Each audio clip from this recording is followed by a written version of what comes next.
Welcome back to another video. Today we're going to look at different types of chemical formulae. We're going to identify the different types of chemical formulae. There's many ways to express a chemical formula. In fact, you already know a few of these. And we're going to do a couple practice problems. Starting with one you already know, molecular formula. So molecular formula, hopefully you remember this, shows the elements in a compound with the exact number of atoms of each element that belongs in that compound. For example, butane has a molecular formula of C4H10. If I were to draw out butane, this is what it would look like, and as you can see, it has the exact number of atoms of each element as in this formula. We have 4 carbon and 10 hydrogen. You also know an empirical formula. Empirical formula shows the elements in the compound in the most simplified ratio. So continuing with our butane example, C4H10 would have the empirical formula C2H5. It reduces to the most simplified ratio, that is a whole number ratio, and it does not reflect the exact number of atoms of each element in that compound. So expanded or condensed structural formula. This is going to show how atoms in an organic molecule are grouped on a carbon chain. So this right here is here for a reference, but the expanded formula for butane would be CH3, CH2, CH2, CH3. Again, the point of this is it shows you how the atoms are grouped together. So if we look at the drawn molecule, we have CH3, right? CH3, CH2, CH2, CH2, CH2, and then CH3. So this formula gives you an idea of how the atoms are actually bonded together. You can condense this further into CH3, CH2, 2, CH3. And again, it's just taking the CH2, putting it in parentheses to say that there is 2 of them. And this would be the most condensed version of this formula. Additionally, I should point out both of these are acceptable answers if you're asked for a condensed structural formula. I tend to go with this one just because I'm writing less and it's quicker. But if you see it better this way, then you can write it this way. Structural formulas are Lewis structures. These show the actual shape of the molecule and how the atoms are bonded together. Again, for butane, you've already been looking at the structural formula. Here we go. I changed the picture a little bit here to not include hydrogen, just so that I can point out that if bonds go to nothing, it means there's a hydrogen on the end of it. But Lewis structures are structural formulas. It's just getting a slightly different name.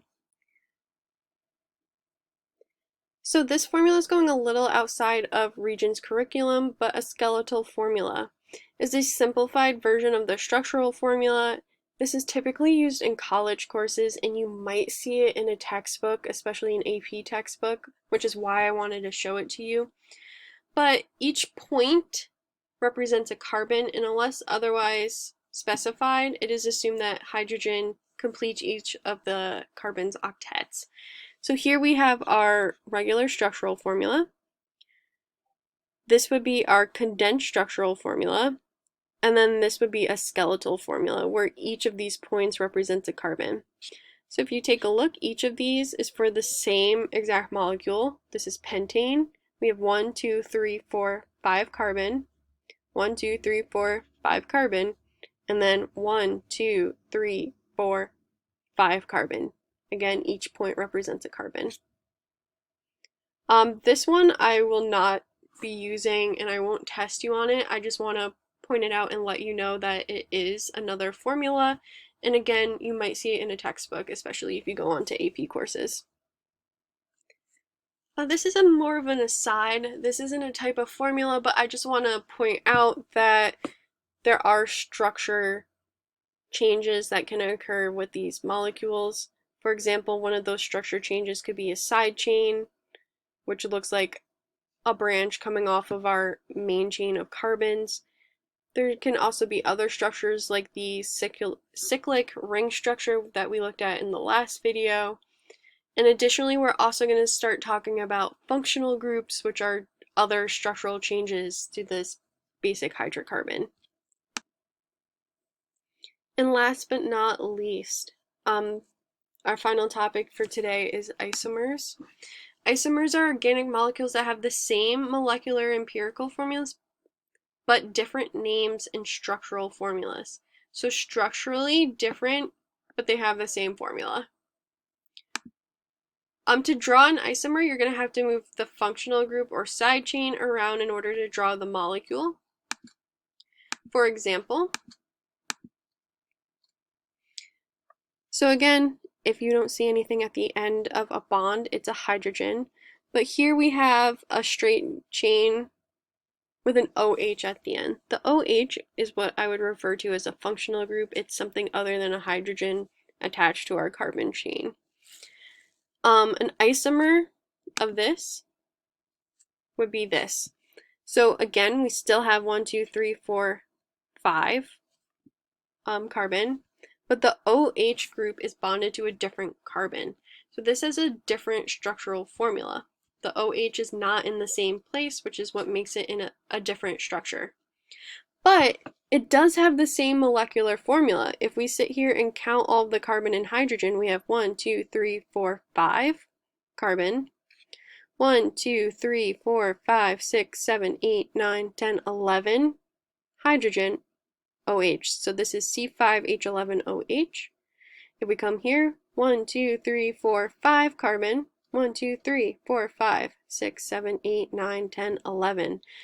This is also C5H11OH.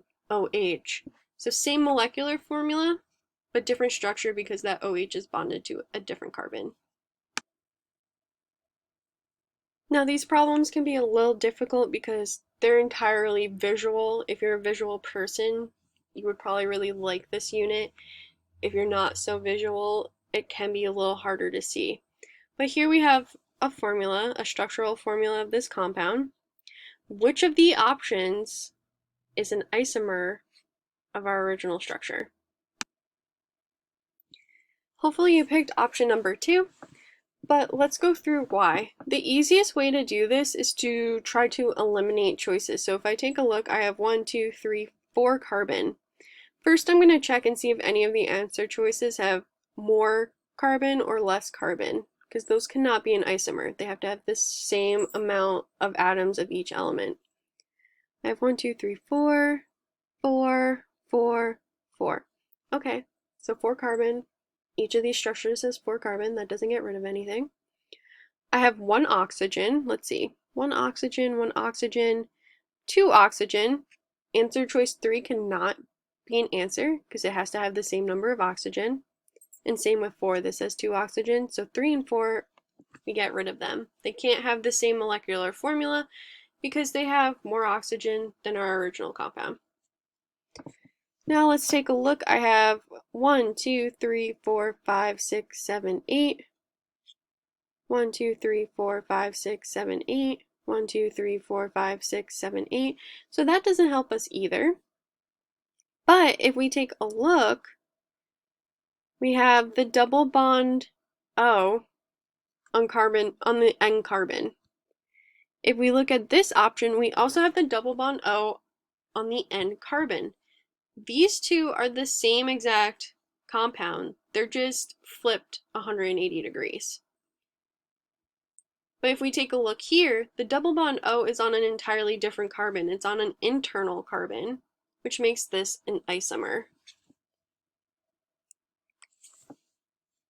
So again, just to reiterate, these two are the same. It's just flipped 180 degrees. That double bond O is on the N carbon no matter which way you're looking at it. But because this double bonded O is on the inside, that makes it another compound, and it is an isomer of this compound. Again, you have to be able to picture these molecules and flip them around a little bit in your mind, which can be tricky. If you have any questions, please let me know. Otherwise, this is all I have for you today. Have a good rest of your day.